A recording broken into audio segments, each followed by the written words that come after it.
Baik, assalamualaikum warahmatullahi wabarakatuh. Waalaikumsalam warahmatullahi wabarakatuh. Jumpa lagi kita di program menuju Pilkada 2024 bersama saya Eka Saputra. Senang menemani Anda di hari ini. Semoga yang menonton channel 1 dalam keadaan sehat walafiat. Jangan lupa like dan subscribe-nya guys. Alhamdulillah hari ini saya mempunyai tamu sangat spesial guys. Saat ini saya lagi berada di Taman Gembira Duri Lengkeng. Wah, luar biasa tempatnya, sangat bagus sekali. Dan tamu spesial saya ini, beliau pernah menjabat sebagai Danrem 031 Wirabima, kemudian Wakil Gubernur periode 2019-2023 dan Gubernur Riau 2023-2024. Siapa dia? Beliau Brigjen Purnawirawan Bapak Haji Edi Natar Nasution. Assalamualaikum Pak. Waalaikumsalam warahmatullahi wabarakatuh. Sehat Bapak? Alhamdulillah. Pak, boleh cerita sedikit nih kegiatannya pasca Purna Bakti ini. Ya. Setelah jadi gubernur, apa aja kegiatan Bapak? Ya, terima kasih Bung Eka. Jadi kegiatan saya sekarang banyak di kepartaian. Karena saya juga sudah mendeklarasikan diri akan maju sebagai salah satu bakal calon gubernur Riau. Ya.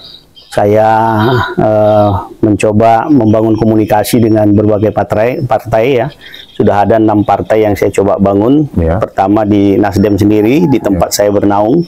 Kemudian dengan PKS, saya juga sudah membangun komunikasi dengan Demokrat, Ya. PDIP, kemudian PKB. Tadi siang ini, saya juga baru mengantarkan berkas yang saya ambil kemarin ke PAN. PAN ya? Ya, jadi ada 6 partai yang sudah saya lakukan, dan inilah keseharian saya sekarang membangun komunikasi dengan berbagai pihak. Berarti Bapak sudah mengambil 6 berkas dan sudah mengembalikan juga? Ya, 6 berkas sudah saya ambil dan 6 berkas juga sudah saya kembalikan. Nah, tadi pengembalian terakhir saya Ya. dan merupakan pengembalian pertama untuk PAN. Oh, yang lain berarti belum Bapak yang pertama yang sudah saya mengembalikan. Ya. Ya, itu kita ketahui Bapak Edi Natar juga maju sebagai bakal calon gubernur Riau 2024-2029. Pak, kenapa Bapak ingin maju nih? Apa yang mendorong Bapak maju sebagai gubernur Riau 2024 ini? Ya, pertama saya dulu sebenarnya kan ketika saya masih Komandan Korem, Ya. saya kan belum purna. Ya. Masih ada menjabat, 1,5 tahun lah Ya. masa dinas saya. Tapi pada saat itu saya diajak sama Pak Samsuar, kemudian saya maju. Ketika itu saya berharap juga banyaklah yang saya bisa kontribusikan di dalam pemikiran, Ya. dalam apapun lah yang dilakukan ini. Ternyata kan memang saya sebagai orang kedua itu ya saya akan lebih banyak menerima arahan-arahan dari Pak Gubernur, Ya. karena saya juga terbiasa hidup di lingkungan TNI. Ya. Ketika tidak ada perintah saya tidak akan melaksanakan itu gitu. Ya. Tetapi ketika ada arahan itu yang harus saya lakukan. Ya. Dari situ saya melihat banyak hal sebenarnya yang harusnya bisa saya lakukan, saya manfaatkan Ya. dengan energi saya yang masih cukup powerful. Ya. Tetapi tidak terlalu banyak yang bisa termanfaatkan. Nah, saya memahami itu. Karena tidak mungkin ada 2 matahari dalam satu organisasi kan. Betul. Nah, oleh karena itulah setelah kemarin berjalan, Ya. banyak hal yang saya lihat harusnya saya bisa juga melakukan hal seperti itu. Ya. Karena tidak semua juga kadang-kadang yang bisa kita lakukan itu kan kalau memang arahannya tidak bisa kita sampaikan, tidak bisa dilaksanakan, tidak mungkin bisa juga. Betul. Oleh karena itulah dengan dasar pertimbangan saya merasa di sisa usia saya yang masih bisa saya manfaatkan ini, Ya. saya ingin melakukan yang terbaik untuk Riau ini. Ya. Jadi makanya itulah kenapa kalau tadi tanya, kenapa saya mengambil posisi untuk maju ke bakal calon gubernur Riau ini. Ya, waktu Bapak menjabat sebagai gubernur lebih kurang 4 bulan kalau nggak salah ya. 3 bulan. Ya. 3 bulan ya, Desember Ya. akhir ya dilantik gitu.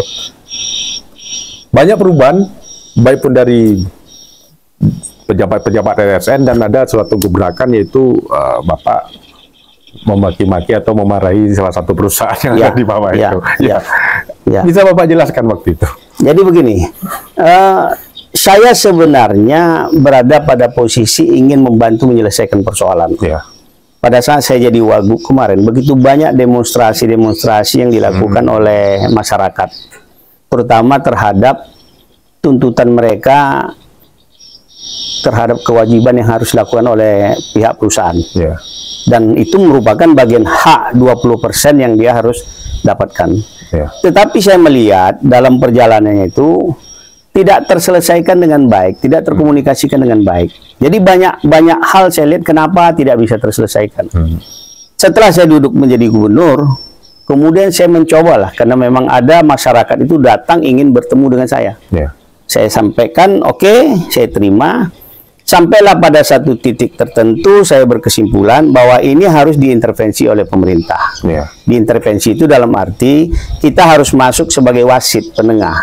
Saya tidak dalam posisi membela perusahaan, tidak juga dalam posisi membela masyarakat. Yang saya bela adalah keadilan. Bagaimana sebenarnya ini harus bisa berlaku adil. Nah, itulah awal keinginan saya. Saya kumpulkan staf, kemudian saya rencanakan waktu untuk bisa berkumpul semua. Bahkan kepala kantor wilayah BPN pun saya ikutkan. Karena ini menyangkut dua wilayah, ada wilayah Siak, Kabupaten Siak, dan wilayah kota. Dua-dua pemerintah daerahnya itu saya undang. Kemudian juga dari masyarakat, tokoh masyarakat, kemudian koperasi, semua saya undang, termasuk perusahaan. Dari seluruh itu yang tidak hadir dari perusahaan. Perusahaan sendiri. Perusahaan sendiri yang tidak hadir. Nah, terus setelah sampai kita tunggu setengah jam, hampir 1 jam tidak juga muncul. Tidak ada etikat baik. Ini kan berarti kan tidak ada etikat baik untuk menyelesaikan.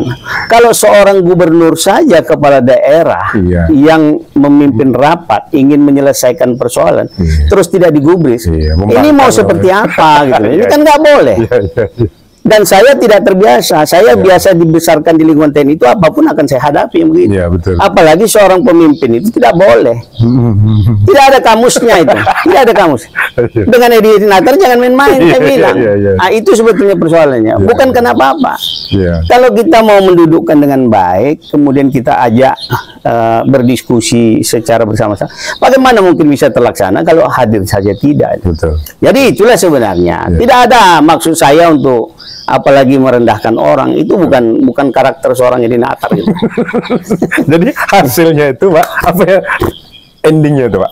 Ya alhamdulillah kalau sampai sekarang saya monitor, kan terakhir itu kan saya ikut menandatangani. Ada kesepakatan. Ada berapa lama mereka ini khususnya tidak sampai 1,5 bulan? Tidak, masyarakat teraniaya oleh perusahaan tersebut gitu awal. Ya itu sudah bertahun-tahun ya, sudah bertahun-tahun. Jadi setelah Bapak jadi gubernur langsung selesaikan ya? Ya harusnya kan itu kan bisa dilakukan kalau memang kita duduk bersama. Betul. Tidak ada yang tidak bisa diselesaikan. Kalau itu yang menjadi kewajiban kerjakan, yang menjadi hak berikan. Kan itu sebenarnya. Saya juga tidak ingin investor itu terganggu ketika dia melaksanakan kegiatan investasinya di daerah Riau. Kewajiban juga kepala daerah harus mengamankan itu. Jadi kalau ada orang mengatakan Bapak membela sekali terhadap masyarakat. Bukan, saya bukan membela terhadap masyarakat. Saya membela terhadap keadilan. Karena masyarakat itu ada juga yang zolim.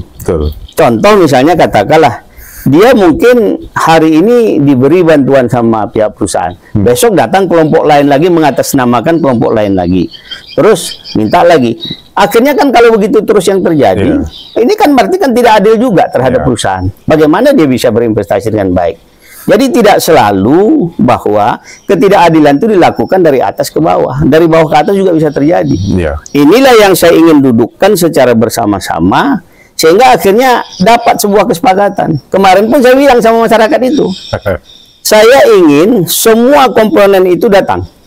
Tokoh adat, tokoh masyarakat, masyarakat yang berkonflik, koperasi, semua. Saya tidak ingin dengar lagi nanti setelah ini ada kelompok masyarakat lagi mengatasnama mengadu. Saya tidak akan pernah terima. Ya alhamdulillah bisa.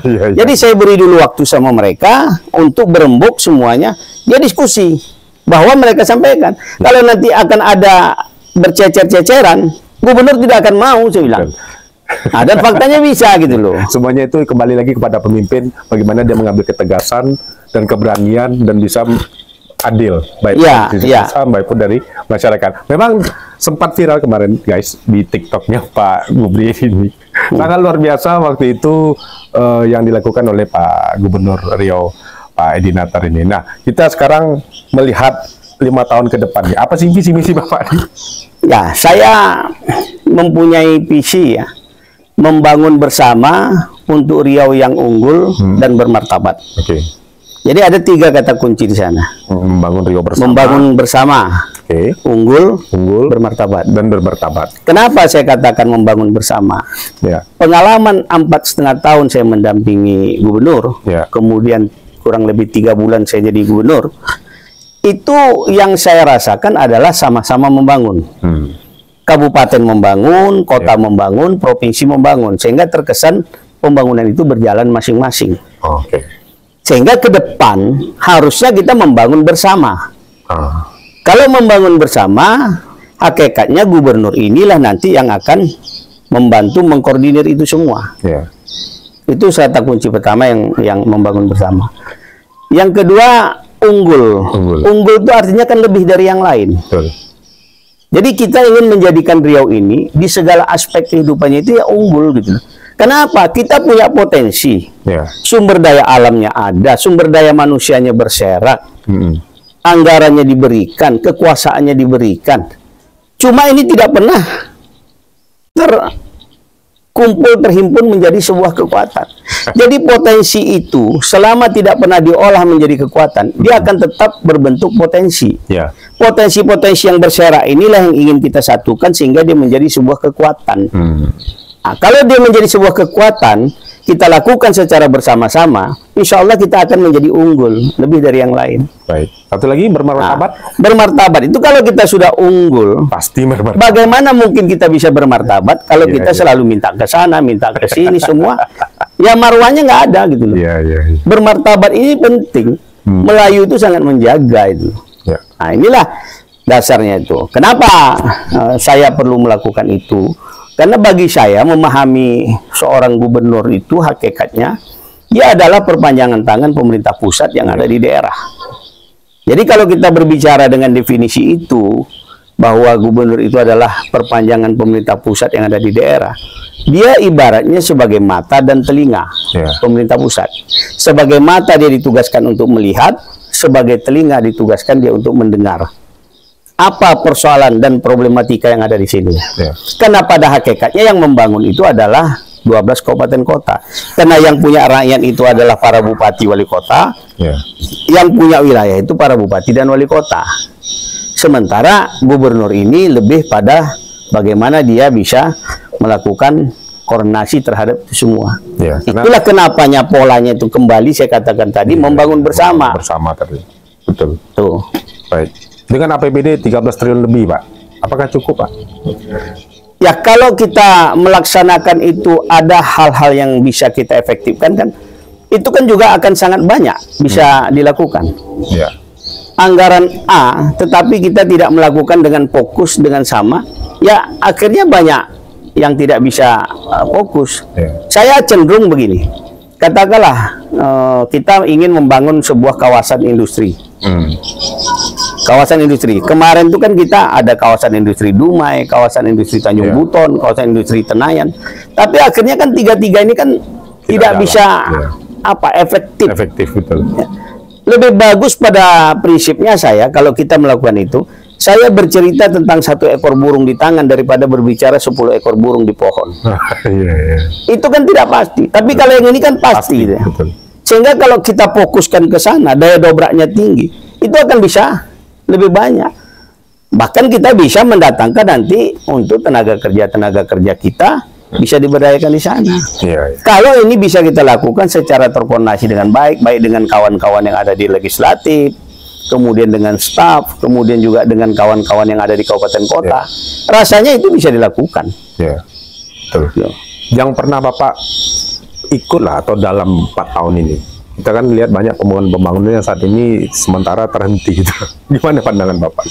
Ibaratnya seperti ini, kayak Kura Center, kemudian Rio Kreatif, itu Pak. Saya terus terang saja, saya tidak banyak tahu tentang itu ya selama kemarin. Jadi kalau saya mau mengomentari juga mungkin tidak banyak referensi yang saya bisa miliki. Tetapi menurut hemat saya, kita ini tidak ada satu keberanian kalau kita membangun. Kalau memang faktanya itu tidak mungkin kita programkan ataupun kita rencanakan dalam tahun tunggal, kenapa tidak kita lakukan tahun jamak? Tahun jamak ini kan tidak haram hukumnya. Kan harusnya bisa dilakukan. Bisa. Kalau memang kita yakin bahwa itu nanti tidak akan mungkin selesai dalam 1 tahun. Tapi faktanya yang saya tangkap selama ini, kita sering memaksakan dengan tahun tunggal, seakan-akan nanti, padahal faktanya setelah itu kita melakukan lagi. Akhirnya yang terkesan seperti yang Bung Eka tadi bilang, tidak selesai, tidak selesai, tidak selesai. Sebetulnya memang bukan tidak selesai, belum selesai. Belum selesai, cuma dia tidak dilakukan dalam tahun jamak. Harusnya kalau itu diprogramkan dalam tahun jamak, boleh kayak gitu, Pak? Bisa, kenapa tidak? Dari awal kita bikin tahun jamak.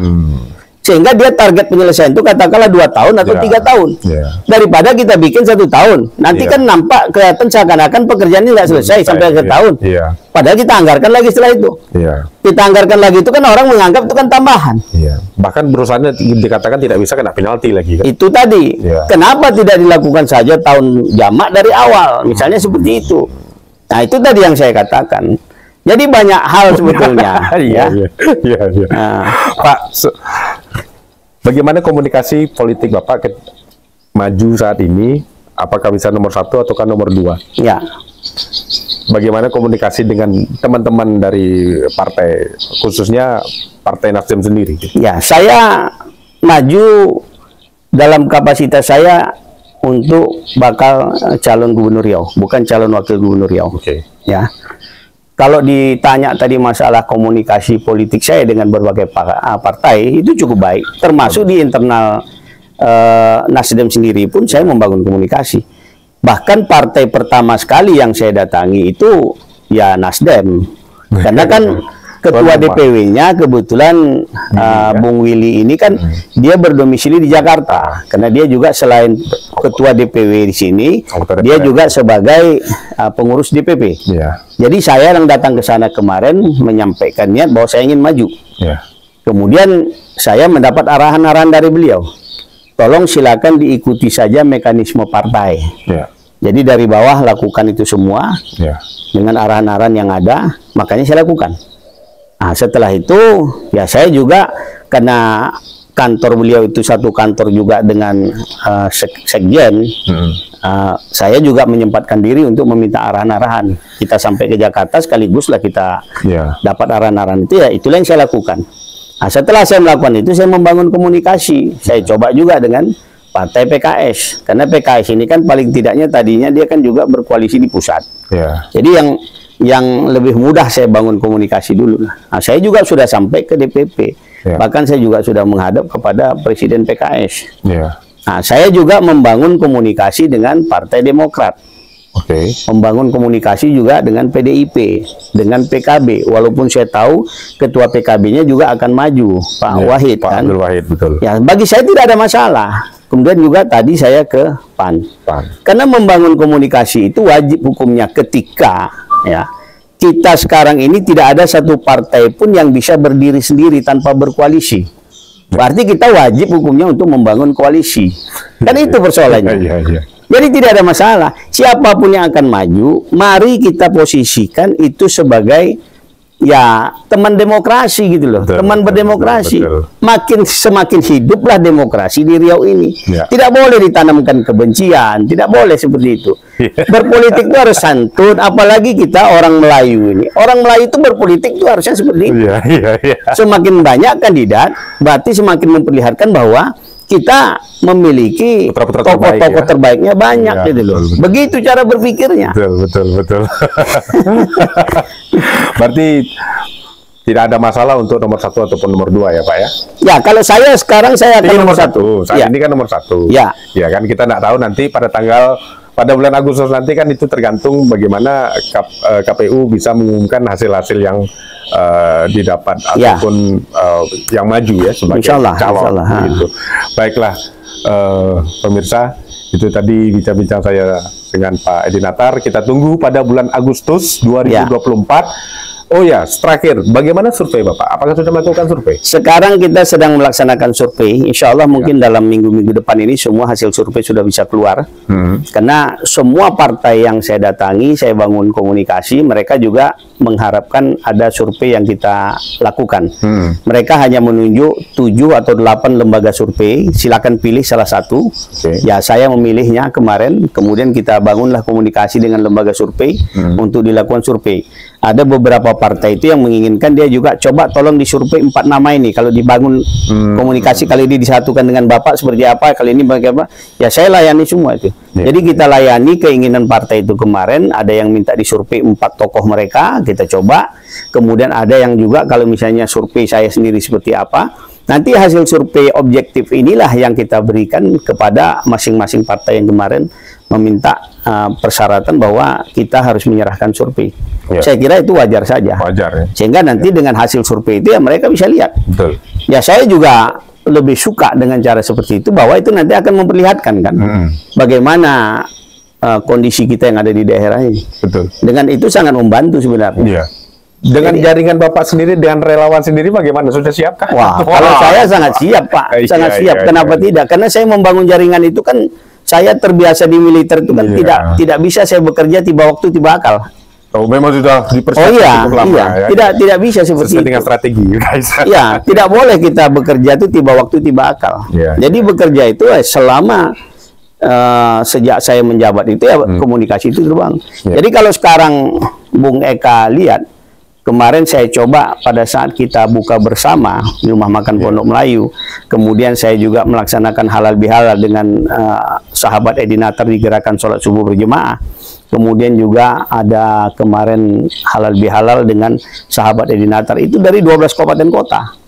Hadir semua. Bahkan di dalam catatan saya kemarin, undangan yang kita sebarkan melalui WhatsApp itu hanya 928. Yang hadir itu 2000 lebih. Betul. Tetapi saya dengan pengalaman kemarin waktu buka bersama, saya sampaikan di sana, lipat 3 kan Bu, saya bilang, lipat 3 kan jumlahnya. Alhamdulillah tidak ada yang komplain masalah makan. Jadi itu sudah kita antisipasi. Saya melihat seperti, artinya kalau saya bilang dari Inhil saja kemarin ada sekitar 30 orang datang dekat meja saya, Pak kami dari Inhil Pak, itu tidak ada dibayar sama sekali, tidak ada disiapkan katakanlah transportasi, tidak ada diberikan apa-apa. Betul-betul datang. Dia datang, dari Rohil juga datang. Bahkan dari Bengkalis itu ada yang dari Duri, dari Bengkalisnya, dari Siak itu ada dari Siak, ada dari Perawang, semua ada. Yang waktu saya tanya itu, loh kalian dari mana? Dari Dumai. Dumai itu paling banyak, berapa ratus kemarin tuh. Saya tanya dari mana? Dari Dumai. Kapan dari sana nginep di mana? Kami nggak nginep Pak, nanti langsung pulang. Artinya itu memperlihatkan bahwa ada satu keinginan besar mereka ini menitipkan kepada saya. Ini yang saya tangkap gitu loh. Oleh karena itulah kepercayaan ini tidak boleh kita main-main. Tidak boleh kita main-main.